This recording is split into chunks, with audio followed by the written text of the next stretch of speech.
Hey, what's up, y'all? Classic Kev back with another episode. Y'all, honestly, it's probably the most important episode yet because on today's episode, guys, we're talking some crypto skulls. Haven't talked crypto skulls on this channel in a minute. So I brought two of my good friends, IrishnftGal and my boy Quantumb, to come talk some skulls with me. How are y'all doing today? Fantastic. Yes, thank you so much, Kev. Pleasure to be here. Pleasure to finally chat to you and get up to date with everything that's happened since the NFT space just moved so fast. Oh yeah. Oh yeah. So first, before we get started, Irish and Quantum, if y'all could just kind of introduce yourselves, kind of tell what is your role with the Skulls team. Irish, if you want to start us off. Yeah, absolutely. So I am a community manager with Cryptoskulls. So I basically work full time in the NFT space as a marketing advisor for projects, Cryptoskulls being like the main project. I was working with CryptoPunks V1 for the past while as well, building up like organic marketing and social media content. And my background is a painter slash visual designer. So very much in the media space. Nice, nice. Quantum, what about you, brother? Yeah, awesome. My name is Quantumb, and my position at Cryptoskulls DAO is a community manager as well. Been involved in Cryptoskulls since the spring and in a DAO position since June. I guess my background is mostly in like business management and the food and beverage industry. Worked in like craft beer and coffee for about the last decade. And yeah, I think for me, just thinking about the story and how I like got into NFTs and really like the most important part or the biggest like selling point of NFTs to me, like the clicking point was really seeing communities being built around projects and really never having experienced that before. And I I remember there was a space in April with Leonidas that just felt so much like we were in like middle school hanging out amongst friends was like the best way I like could describe it. And I think I even messaged him that or said it to somebody afterwards. It was like just people geeking out about art and a project. And yeah, that was not anything I'd ever experienced within the crypto world. And then, in all honesty, even in my real life, saw a little of that feeling with like coffee and beer. But yeah, it's really amazing to see, thousands of people come together around one art project. Yeah, and both of you do a fantastic job. I think the crypto skulls community as a whole, it's why I've invested so much into the project. And so Irish, your background, coming from crypto punks to crypto skulls, like what was that transition like? Because I mean, guys, for those who don't know, crypto punks is what the oldest NFT project on Ethereum. Yeah, honestly, I felt like I wasn't moving into like a new project. I felt like it was very much the same community. A lot of V1 Punks community also own Cryptoskulls, and I wasn't actually aware of like how many did until I started with Cryptoskulls. I basically knew Leonidas very well from like just joining Twitter Spaces.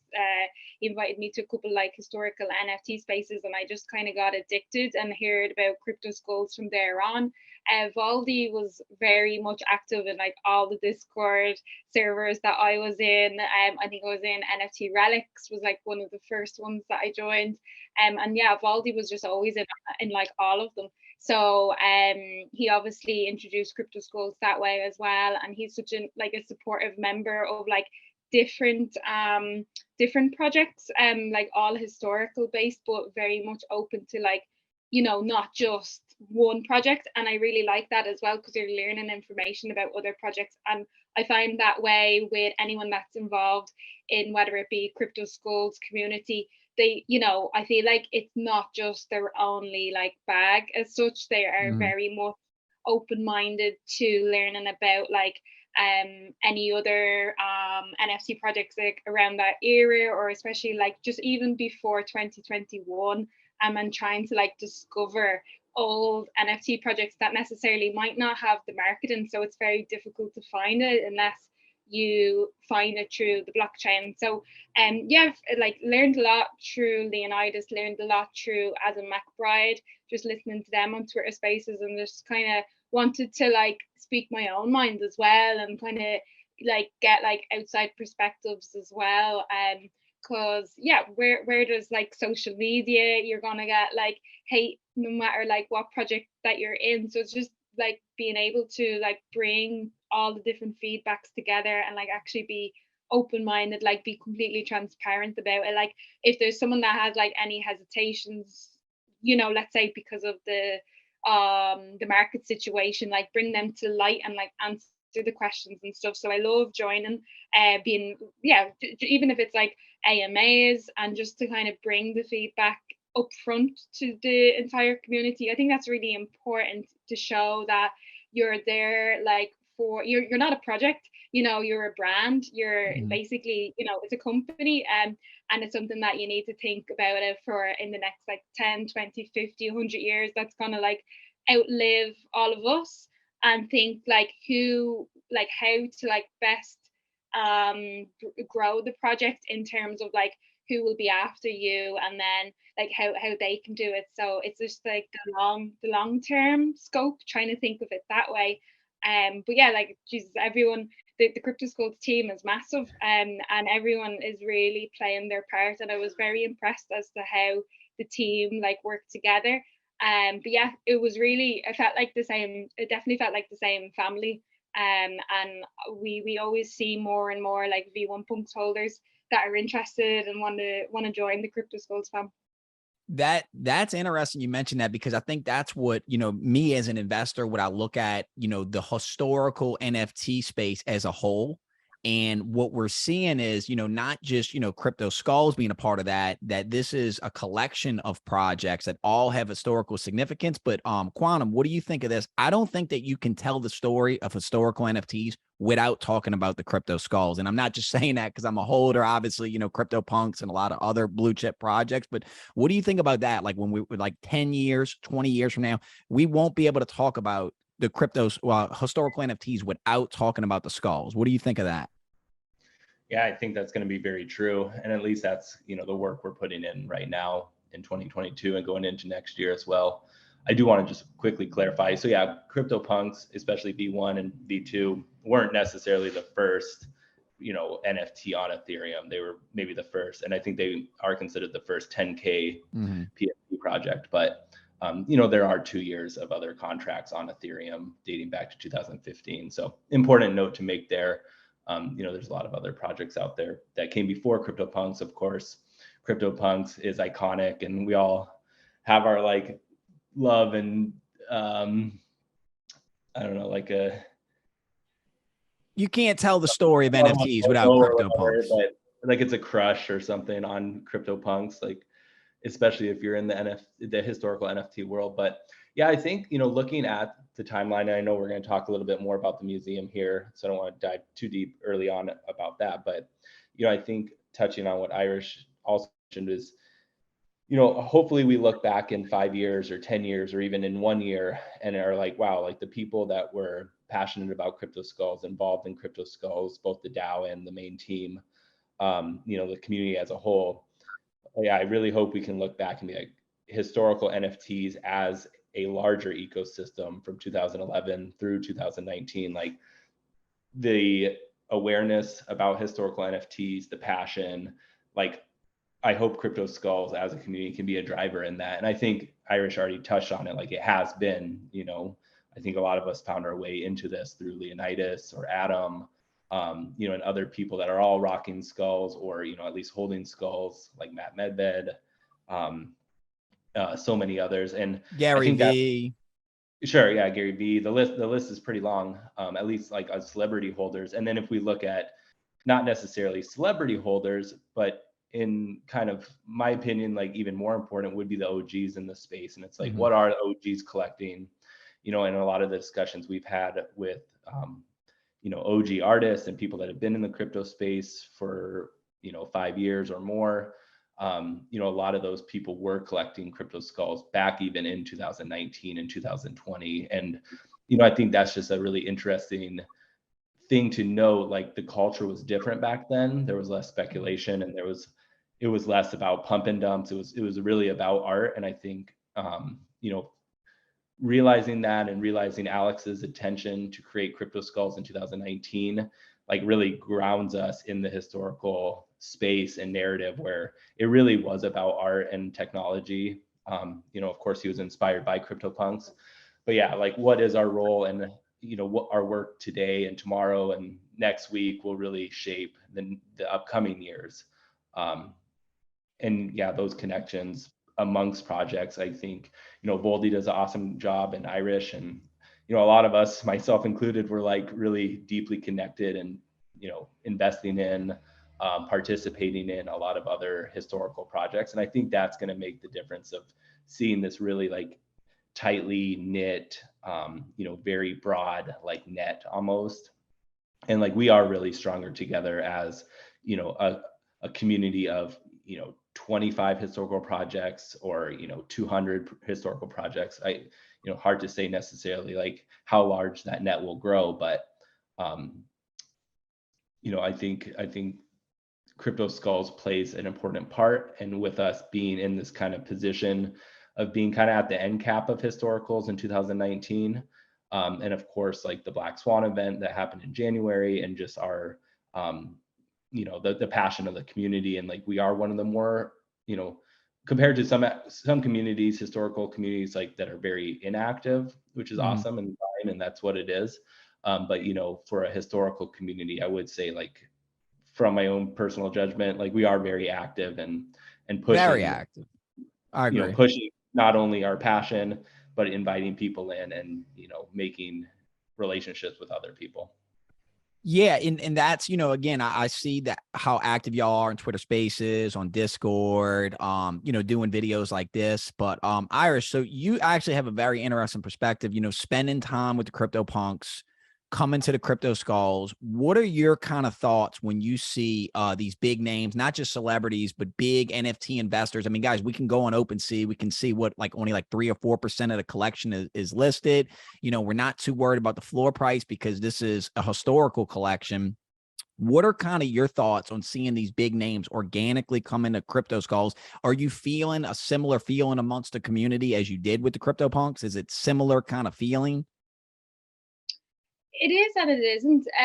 Like if you compare it, I mean, the holders is massive. Like the amount of unique holders in Cryptoskulls is massive compared to V1 Punks. There's probably like 8 times the amount or something like that. Like I think V1 Punks is around 800, 900, and then Cryptoskulls is what, over, is it 4,000?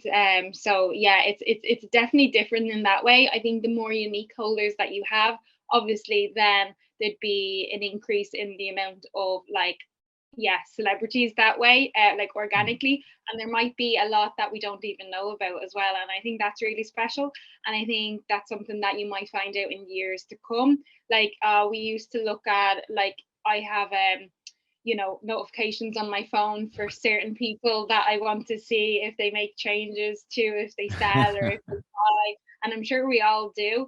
And there's that what is it called, MoonPay, and they introduced like celebrities into the NFT space by like, I'm pretty sure like either gave them discounts or it like got them to pay by fiat, and then got them into introducing the crypto space that way. So MoonPay was one big wallet that I was keeping a close eye on, and we could see a lot of yeah, we were seeing a lot of like celebrities get into V1 Punks that way. But like I think it's more interesting to know who we don't know about just yet, and I think that that's interesting that we see the community like proactively going out and trying to suss out and see what's the interests. Like people are really interested to see what other NFTs that this person has. Obviously, if they have a CryptoPunk, whether it be V1 or V2, they're going to be, you know, you understand then why they're interested, I think, in Cryptoskulls. Whereas maybe if this is the only historical NFT collection, then you get really interested. Okay, so where did they find out about this? More importantly, like, was it through Twitter? Was it through referral, word of mouth? So that's more what I'm really interested in. And I think Voldy actually does that really well. He kind of susses out things really early. He would proactively actually go out and contact people and say like, okay, where did you hear about it? And then you learn that way. I think that's really important. to like the one-on-one connections rather than just like the community feedback that you get from Discord, because it doesn't really tell you too much. Yeah. So, but I think what a lot of investors are missing though, when they're looking at this project, okay, they're like, okay, it's got a community. Yeah, the artwork's kind of cool, this pixelated 8-bit kind of art. But at the end of the day, they're like, man, it's just old. It's just old. But like what I try to explain to investors and what I want y'all to kind of elaborate on, it's not about this project's just getting old. This project has one of the most interesting DAOs of any NFT project I invested in. So Quantumb, if you could kind of give us an overview on the Cryptoskulls DAO, what separates it from other DAOs, and what are some, and then Irish, I want you to chime in too, and what's some interesting proposals that really made y'all kind of like, be very interested in this DAO? Yeah, absolutely. So yeah, I guess kind of the short rundown is, the big Black Swan event, of course, happened in January with Leonidas um, and Gary Vee mostly, and a lot of other celebrities. So, at the time of that happening, or I guess rewind just like months before, Alex, who's the creator and, main dev of the project, was essentially like slow dripping the NFTs out to the world and like selling them. They were just, I think, on OpenSea. There might have been some others on another platform, but he was holding all of these in a wallet. And then of course, January hits, there's I think 10,000 transactions or something in a day, something like pretty crazy. Potentially, maybe it was a record until maybe other side or other deed or whatever this summer. But yeah, this historical moment. So there was kind of this issue that presented is Alex still had over 1,500, I forget the exact number, but say 1,800 or something skulls in his wallet. So there was kind of this kind of a, I don't know, not necessarily a dangerous, but like a questionable situation. Like, what are we going to do with all of these skulls? And there was a decision made in January, pretty shortly after that Black Swan event, for Alex to transfer over 1,500 of those skulls to the community as a gift and as kind of a seed round of funds for the DAO to be started. And I know Leonidas was a major, player in working that out as one of the largest, Cryptoskulls holders. And I think he still is maybe the largest private holder, besides the DAO itself. So, Alex made a decision, and we all thank him for that. And I think it was probably the right decision to do in January, mostly to just to avoid unnecessary FUD and like fear about like, what are these other skulls going to happen with, or like, what's the dev going to do with them? So that was a really cool moment. It took a couple of months for those. The funds were transferred pretty quickly into a multi-sig, but it took a couple months for the community to really come together, write kind of some paperwork about what the DAO is and like the function of the DAO and kind of more back-end work. And really, I guess the DAO didn't start functioning until early May with the voting process. So I guess the long story short is the DAO holds a little less than 1,500 because some have been spent over the last 6 months, but we'll call it 1,450 Cryptoskulls, OG Cryptoskulls. And the community, if you hold a V1 skull, which is what most people see, or a V2, a demonic skull, then you get voting rights to participate in the DAO. So it's one skull equals one vote. All of that's done through, mostly Discord, and then there's other websites for the voting snapshot, and then we use a multi-sig. So there is, I think, I should know, there's 8 or 9 of us that I think 9 of us on a Skull Council. So we oversee the multi-sig wallet as like a security measure. And then myself and XOAO, who's the other community manager for the DAO. We've been working together since May and early June. But yeah, our function is to really like manage the Discord aspect of the DAO and conversation and proposals.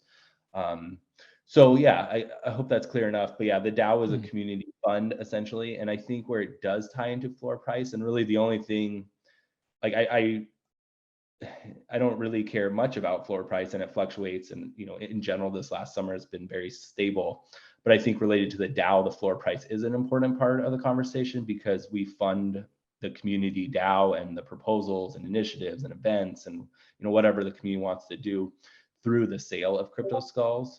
So, you know, a healthy floor price and a stable floor price is important in that respect, because that's like what we're funding all of these community efforts through. So, very, very unselfish of Alex. This is kind of unheard of. Irish, what do you think of that? I've never seen, a creator give back to his community like that, to create something like this DAO where, users can nominate, DAO proposals and get funding. What do you think about that, Irish? Was that pretty wild in the sense of NFT projects?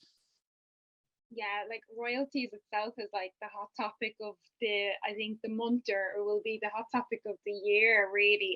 Anyone that asks like where the royalties go, they understand, and I think they appreciate what Cryptoskulls do compared to like other NFTs that they hold. They don't understand like where that money goes.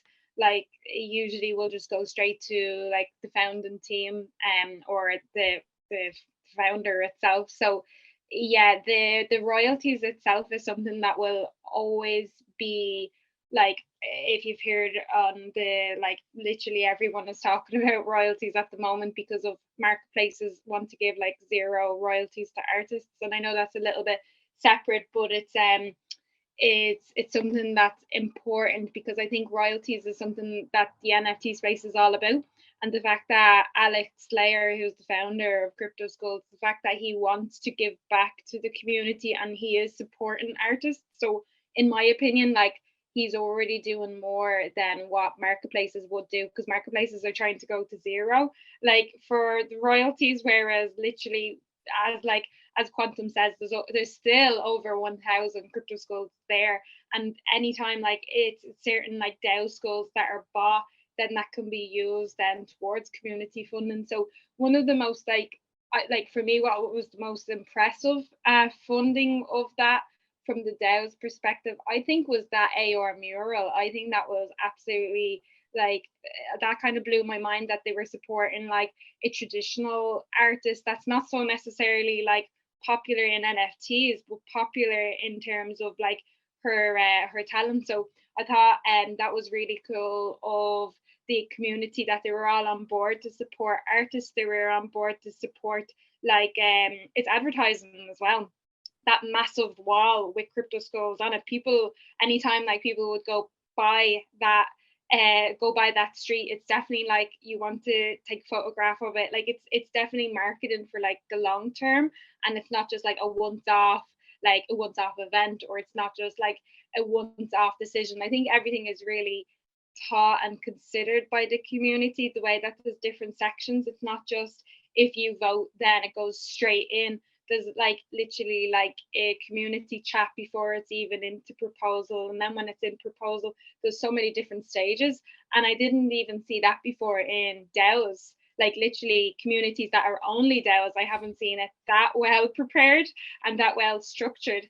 And I remember even saying this to Leonidas, who was trying to explain everything about the DAO, because I didn't know when I first joined like how kind of organized it was.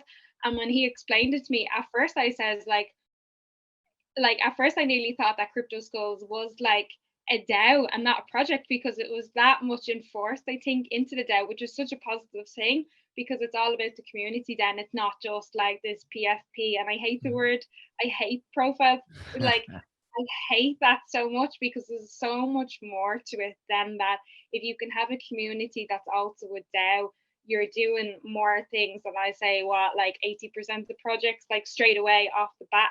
And yeah, there's so many other initiatives, but I think that was the most impressive for me as an artist as well, that I seen that, and I was really impressed. That mural you're talking about, that's the one that's in New York City with the crypto punks and the cryptos. I mean, that's iconic to me. I mean, that's something that's gonna, I think, stand the test of time, maybe, where people will take a lot of photos of it, like just an iconic moment for NFTs. So yeah, I forgot all about that. But Quantumb, what about you? Any proposals that kind of stick out to you that you're interested in? Yeah, I'll definitely touch on that. I think specifically what Irish was talking about is the AR mural with Witters that was put up in Brooklyn, but the other mural is awesome too. Or no, sorry, New Jersey is where Witters put up a mural. I think that was in August or maybe late July, but nonetheless, yeah, I think You know, before I was deeply involved in Cryptoskulls, like looking at the DAO was really exciting to me. And I agree with Irish, like the way it was laid out and kind of the thought that Leonidas and a lot of others put into it, I think set us up for success. And that was like a really inspiring moment for me, even thinking about getting like a position for the DAO, was that like we are really in an opportunity to like to to kind of pave the way or to set an example for others to be following. Like there are other organizations and projects that have DAOs, and there's some historical communities also that have DAOs like Puny Codes and Pride Punks, and I believe there's more too. But I guess like it's not necessarily a proposal or initiative. I can kind of pull one out of my brain of what my favorite is, but I think part of the work that we did over the summer was like really one of the first projects myself and XOAO really worked on with the rest of the Skull Council was just really defining like the scope and the vision and values of the DAO itself. A lot of that wasn't necessarily like fully fleshed out when we got on board. So like really quickly and simply, like we have narrowed that down to like the DAO's purpose is to promote the Skull legacy, to tell the story of Cryptoskulls and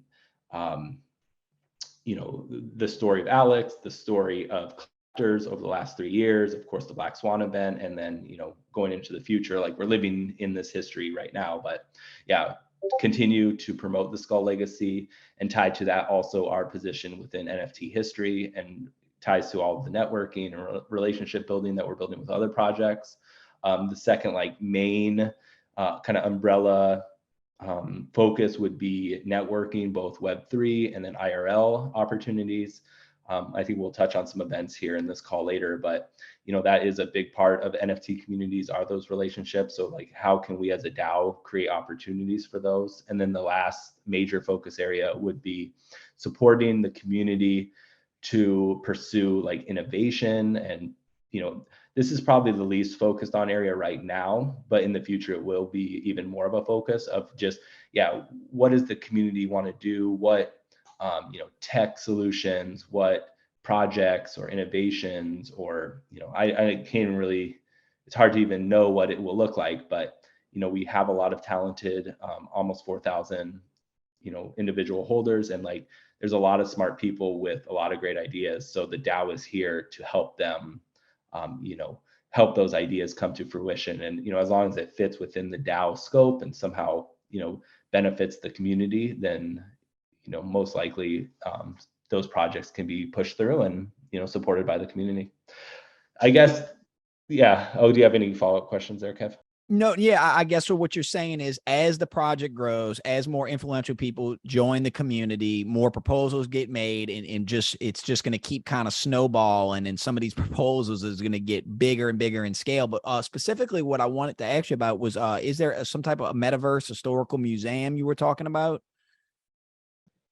Yeah, absolutely. I'll just quickly answer your other question. Just I think the DAO and the Cryptoskulls merch drop that we just got done in late September was a big success. And I think that was one of my favorite kind of initiatives to support and participate on. So that was with Ocean and Sea, a community member. And that's a good example of, you know, a community member that has, you know, a set of skills, design skills, artistic skills, connections in, you know, kind of the manufacturing, the clothing manufacturing like world.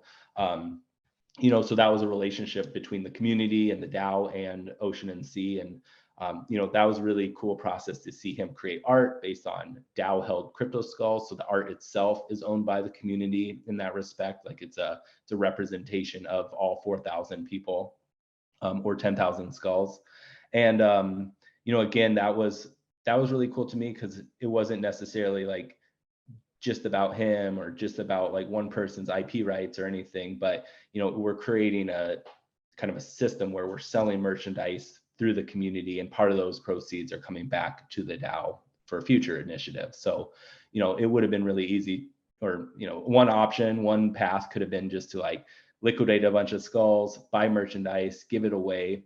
But yeah, we're really trying to think more about like, what does sustainability look like, and how do we create processes and systems that like we can keep recreating more merchandise? Because I think, you know, merchandise is one small kind of utility and perk within the NFT world. And yeah, it's really awesome that at least that ball is rolling. So there was a hoodie released, and then, you know, there's plans for future merchandise. So that's really The cool. hoodies, you know, that's what I want. You know, Cryptoskulls hoodie, you know, any of the projects I'm invested in, that's all I want to wear. So I definitely love that direction the DAO's going. Now, Irish, I want to come back to you because you're kind of focused on right now with skulls is in real life events. Is there any past events that kind of, you know, stuck out to you as memorable events, or anything upcoming we need to know about? Yeah, oh my God, we're just back from London with XOAO. He organized the event, and it was in Arcade Apes. It's like a brand new, it was only open 1 week. And it's a brand new, basically a bar, like it has a nightclub in it. You know, it's a downstairs and a really fancy upstairs, but where we were was like nightclub part. So when you came in, it was downstairs. There was Cryptoskulls holders there. There was other projects as well. There was Avastars holders. Primarily, there was a lot of like ape holders, because obviously the name of the bar itself. The two founders. It was great to finally meet them in person as well. Vish and Samit. They're both mutant ape holders, so not the original like a Bored Ape Yacht Club collection, but the version 2, like the mutant apes, and they obviously are using like their IP and opening up their own business, you know, which they're obviously allowed to do. Wow. And so many projects now, or so many holders, are making a business out of their NFT holdings, and I think that's so special. That's so like it's not even futuristic, it's already being done right now. Like we see even outside NFT London, there was someone that opened up their own it was like Bored Ape Fryers company. All they sell is fryers, but it was literally like hundreds upon hundreds of people queuing outside, because it's to do with NFTs, NFT related. So yeah, people were just so buzzing for the atmosphere to actually like talk to whoever's behind, you know, whoever is the manager, whoever is the founder of these projects, more so that than I think trying the food, you know. But yeah, back to the Arcade Ape. So downstairs there was a couple of machines with yeah, literally like each arcade machine was like thousands of different games. Any arcade game you could think of, like Street Fighters was there. There was even like Sonic games, which I love. So I straight away played Sonic games. Didn't think that would be on it, so went to play that. 2-player games, 1-player games, and it was just a really nice atmosphere. So there was obviously perks for like Cryptoskulls holders. There was like you know, there was like free drink there. There was so many different like networking connections there, and by being able to even connect with like there was a lot of see, there was like an art, basically an art gallery in this ape bar as well. So as you were sitting down drinking and networking, you were obviously seeing then like NFTs on the wall digitally displayed, and you were able to, like, I could even recognize a lot of artists, which was just really cool, from around the world being, you know, in the one community. And yeah, got like some free merch from there. The founders loved Cryptoskulls holders. They actually came down, sat with us, and we took some photographs and everything. So that was really nice. But yeah, it was such a busy event. And like we had it on, what day did we have it on? We had it on the Friday or the Saturday, I can't even remember now.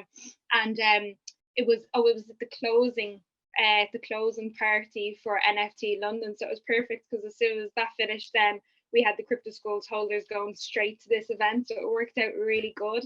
We actually had to reschedule the time as well, because it was just really busy at the main event. So we ended up rescheduling it slightly to make sure that we had like max amount of people on it, but it was really successful.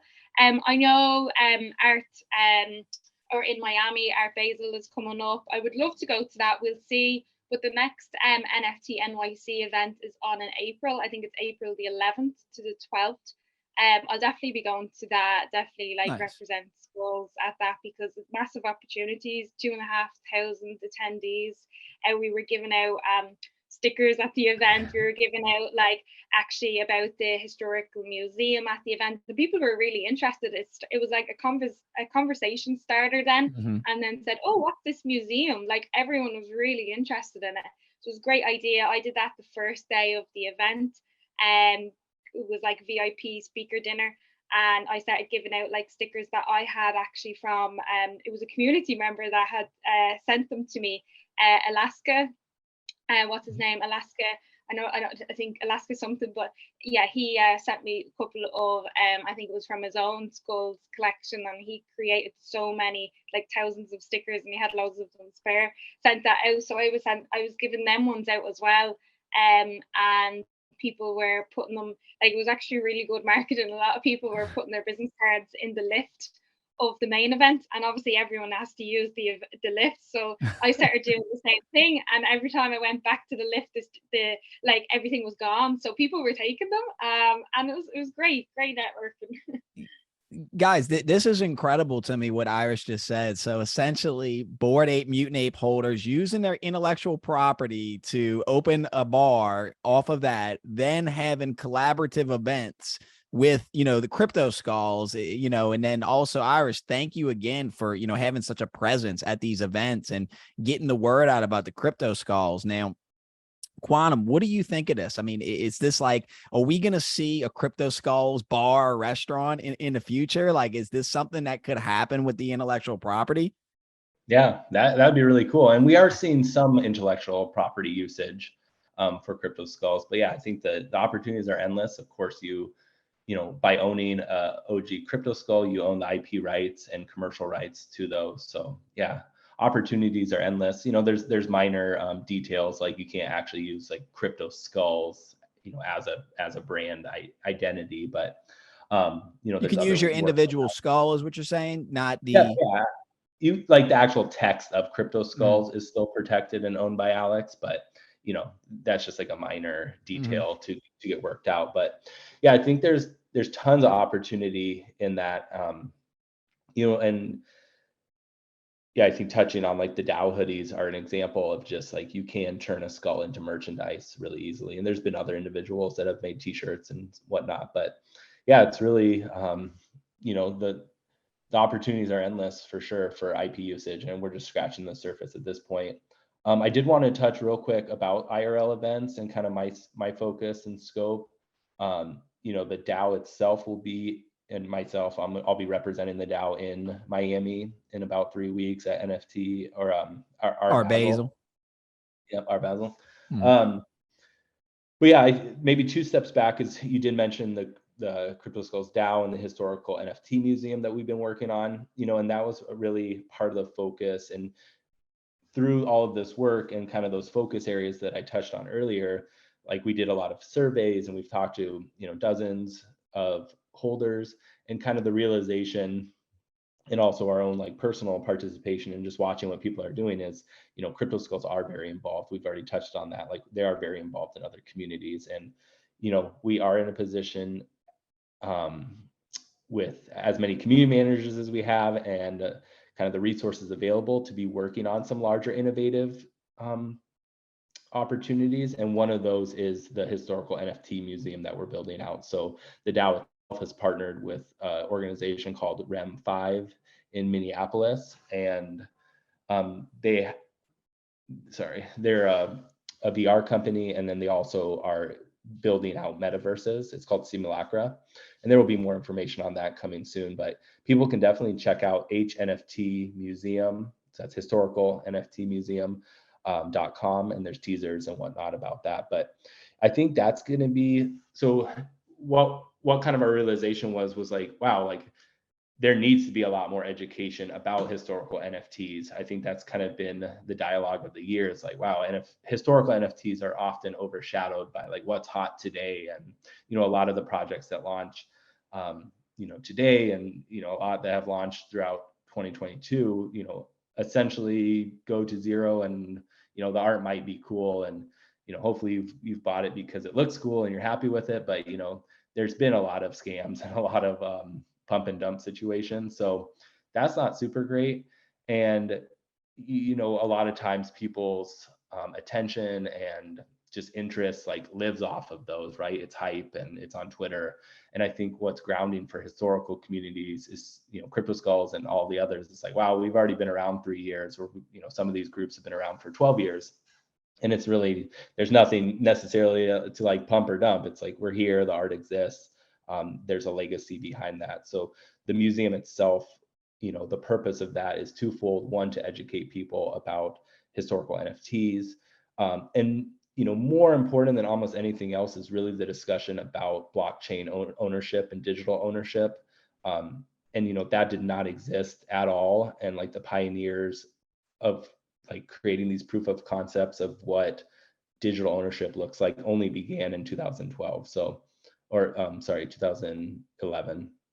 But I think that's really cool. And so like the museum is here to facilitate that conversation and education, to be like, wow, digital ownership is still like such a new concept. And these are the pioneers, the projects, the artists that have really like, you know, pushed the boundaries of what that is, and has given us opportunities, you know, for the artists today to create NFTs. But and then the second biggest part of the museum is networking. So, you know, as a virtual gallery, you'll be able to like interact with people within it as if you were in, you know, in real life museum. And, you know, we really hope to host events there, tours, kind of host other projects within the space. You know, there's going to be a whole like kind of event center that, you know, we could live stream music in or presentations. So again, like the opportunities are endless. We're just essentially building out like the first version of this, and, you know, it will adapt over time. And then beyond the metaverse and Web3, it's like, how can we take that museum and the education and then transition and activate that in real life? And I think that opens up a lot of opportunities for the Cryptoskulls DAO to network and partner with, you know, physical art galleries, physical museums. And, you know, we're creating essentially like a product and a package to be like, okay, like you have a gallery in Austin, like here are the resources, here's, you know, the content, like let us partner with you so you can like help educate your community. So yeah, Art Basel, I hope to have presence promoting the museum more. It will be most likely launched by then, or like launching at that moment. But yeah, you know, I hope to be at Art Basel, or I will be at Art Basel, you know, representing Cryptoskulls DAO. We'll have some type of meetup. I haven't solidified the final details, but there will definitely be opportunities for networking and getting together, not only with Cryptoskulls, but you know, kind of like Irish was talking about earlier. It's like we're involved in so many other communities, and there's so many awesome people within these other groups that might not necessarily hold Cryptoskulls yet, but how can we create in real life opportunities and events to network?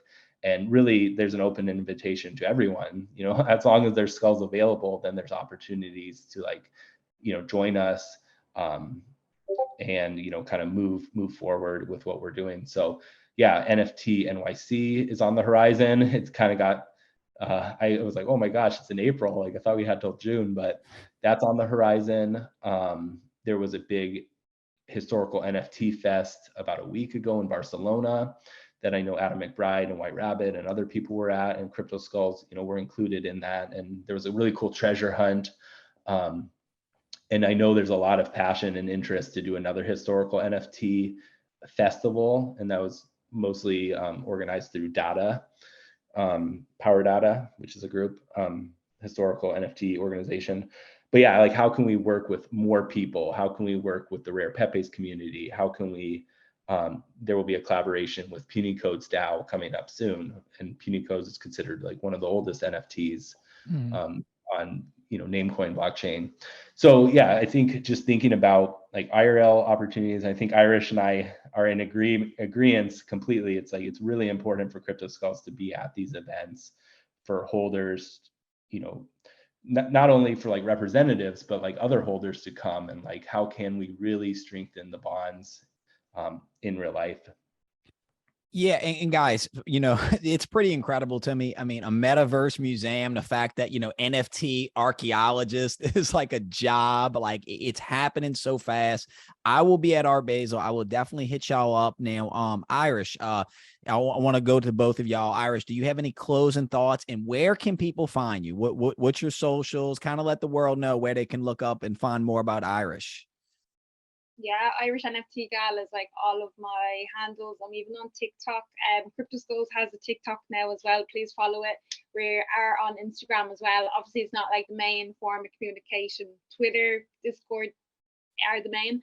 But definitely follow us on all of our social media handles. We might be sharing, more humorous stuff, obviously on TikTok, more visuals on like the likes of Instagram and stuff, and like check out the stories, even on TikTok, the stories there. But yeah, please follow Cryptoskulls on all the handles, and you'll see yeah, you'll definitely see loads of content. We blasted out a lot of content, me and XOAO, about NFT London. He was speaking at one panel and I was speaking on another, so that was a great opportunity as well to connect, I suppose, both audiences to listen about Cryptoskulls. So yeah, IrishnftGal and all. Nice. And Quantumb, where, any closing thoughts, and where can we find you at? Yeah, I guess you can find me on Twitter for sure. I think probably the easiest way is just to go through Cryptoskulls, the main account, but my account's QuantumbB455.